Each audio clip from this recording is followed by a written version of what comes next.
Welcome to another episode of Game Time, presented this week by the Boys and Girls Club of Santa Fe del Norte. I'm JP Murrieta, and this week we're at Sandia Prep, home of the Sun Devils, and we are with their dance team, a very talented group of performers, and of course, Courtney Giannini. Thanks for joining us this week. Thanks for having us. We're up on stage in a beautiful theater here at Sandia Prep, and this group is used to performing on stage. What's it like coaching this group, leading this group this year? They are just an amazing group of young ladies. They put 110% into each practice.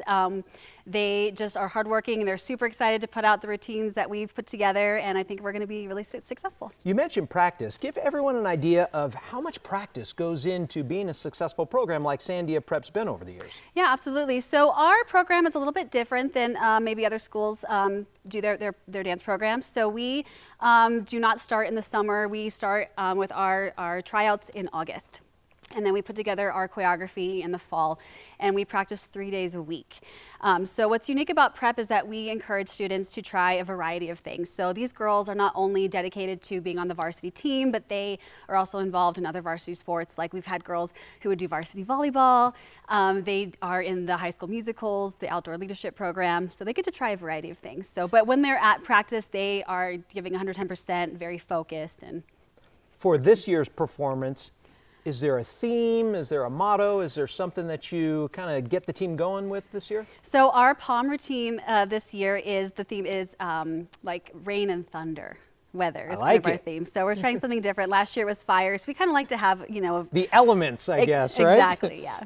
What goes into designing and choreographing a routine? How do you decide on the music, the routine, what you're going to choreograph? So we have a choreographer that we use to choreograph our palm routines, but my husband and I choreograph the jazz and military routines every year. We try to find a piece of music that's inspiring to us, or maybe have a certain theme that we're going for. So that's kind of how we decide. The palm is required for the performances at state. Then from that point, how do you decide whether you're going to go with military or jazz or hip hop? Because every school and program is a little bit different. Absolutely. So every year it just kind of changes. We see kind of what the team's feeling. Our girls love doing jazz. They like to show off their technical skills, their turns and jumps, but maybe there's a certain song choice that's really inspired us, so maybe we'll use that for a military routine. So it just varies every year. What kind of expectations do you have for this group and this program based on the fact that they've been so successful over the last couple of years? I just hope that they will just keep pushing hard and keep working, extremely hard at practice, and just giving their all and staying positive.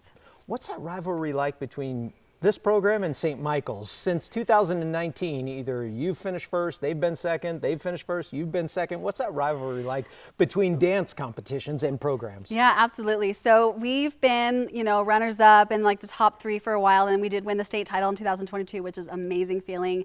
And so we have, a really healthy competition with St. Mike's, and we're really supportive of each other. And so we'll just see who's going to bring home that blue trophy this year. Do you have any news to break or any sneak peek to give us about this year's program and presentation? Sneak peek, we're just going to be bringing our A game. So, all right. Yeah, hopefully, can't give it away. Hopefully the A game is good for another blue trophy for you guys. Absolutely. But good luck the rest of this season. Thank you. We'll be back with more Game Time after this. Are you living the life of an athlete? The New Mexico Activities Association brings you Life of an Athlete, a resource for students, educators, and parents to understand the challenges students face. Athletes, one night of drinking will negatively affect your athletic performance for 2 weeks, and athletes who drink or do drugs are twice as likely to get injured. Alcohol's effects can reduce a high school athlete's potential by as much as 20 to 30%. Are you living the life of an athlete? Log on to the website to find out today. In life, things aren't scripted. If you're an athlete, we need people like you and translate those skills to officiating. You can get a lot out of it. It happens in every town, in every game. We never have a perfect game, but the rewards always outweigh the negativities.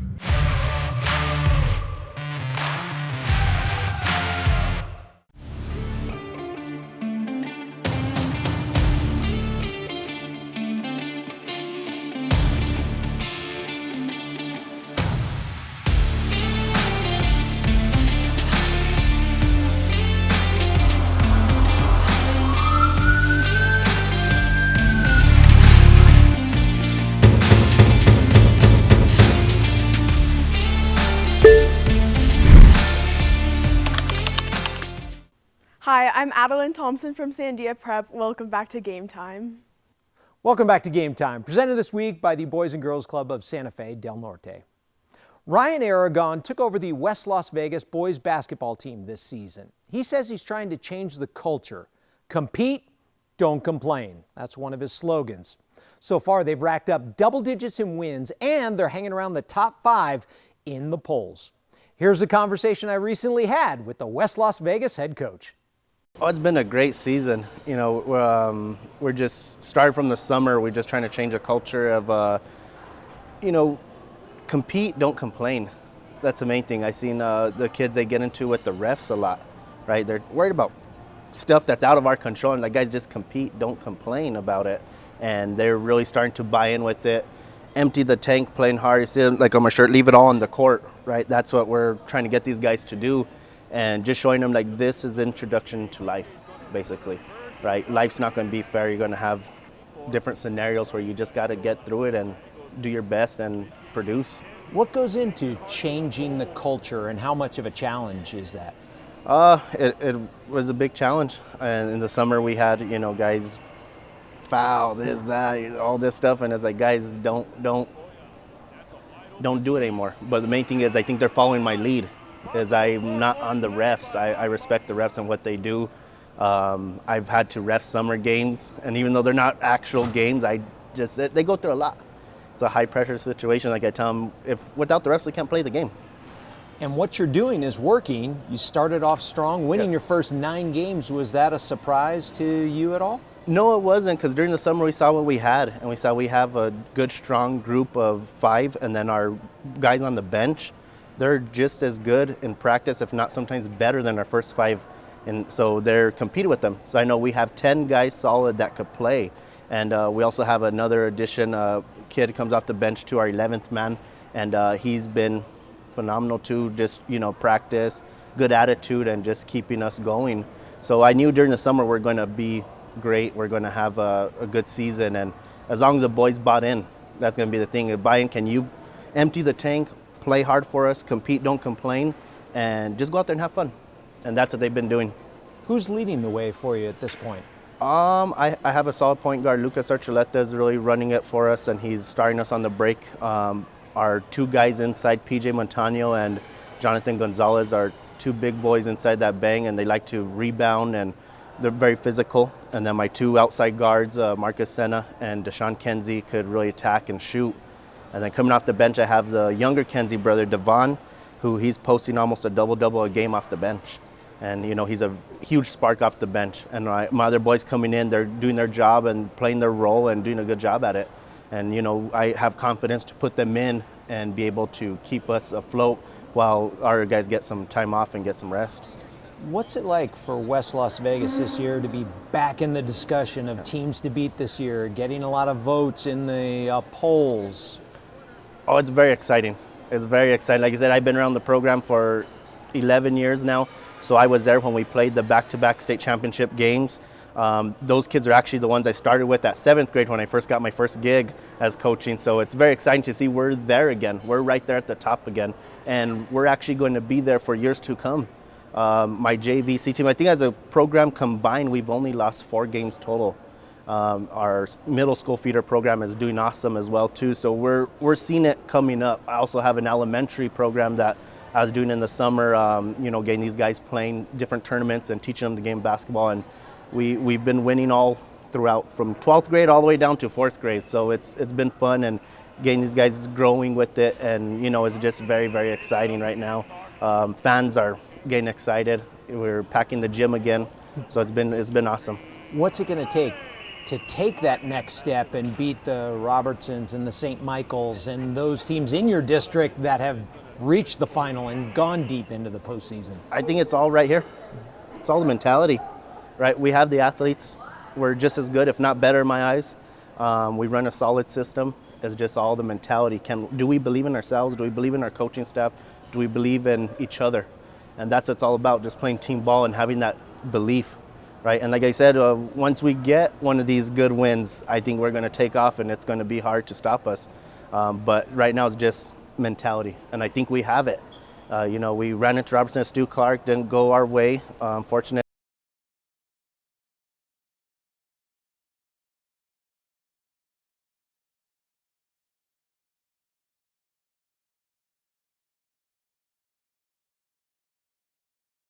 hard, give it 100%.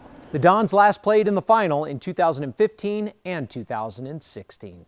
Speaking of basketball, let's check out the latest Max Preps basketball polls.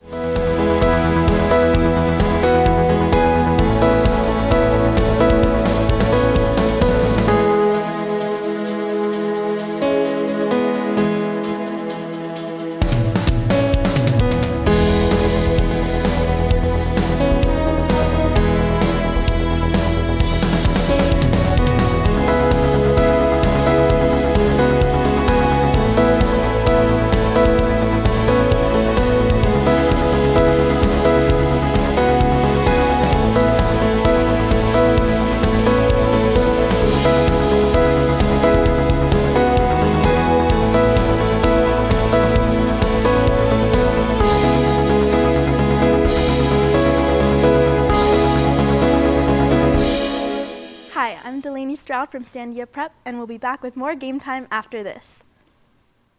Hey basketball fans, the 2024 Newsenda Credit Union State Basketball Championships are right around the corner. Here's your chance to win an NMAA 2024 State Basketball VIP prize pack. Just download the NMAA 24/7 app on your mobile device to be registered to win a State Basketball Championship prize pack. That includes 2 passes to the 2024 Newsenda Credit Union State Basketball Championships, 2 Lobo level tickets, you know, those seats in the first 5 rows from the pit floor, a $250 gift card to Dick's Sporting Goods, a $100 gift card provided by Dion's, and a Wilson Evolution leather basketball. All you have to do is download the NMAA 24/7 mobile app on your iOS or Android device, and you are registered to win. It's just that easy. If you already have the app, you are automatically registered for a chance to win. A winner will be chosen during the 2024 Newsenda Credit Union State Basketball Seating and Selection Show on Sunday, March 3rd. Thank you to our participating sponsors, Dick's Sporting Goods, Dion's, and Wilson. Download now for your chance to win.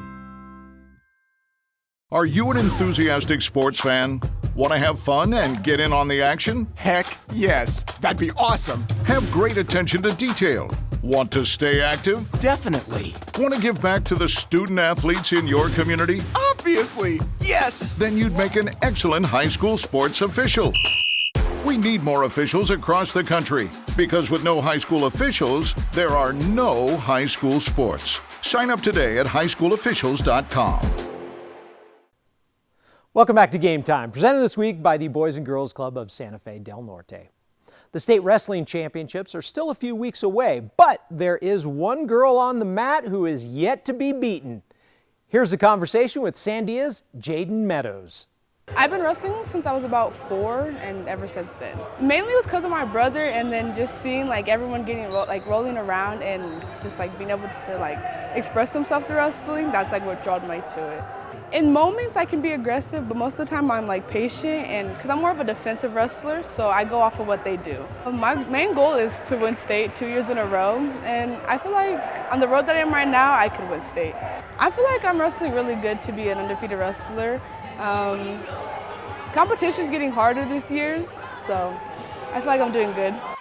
Before we sign off for the week, I want to give you a look at what happens when the public address microphone system isn't working before a basketball game. That's when the Farmington girls took matters into their own hands and just started singing the national anthem on their own, and the crowd joined in.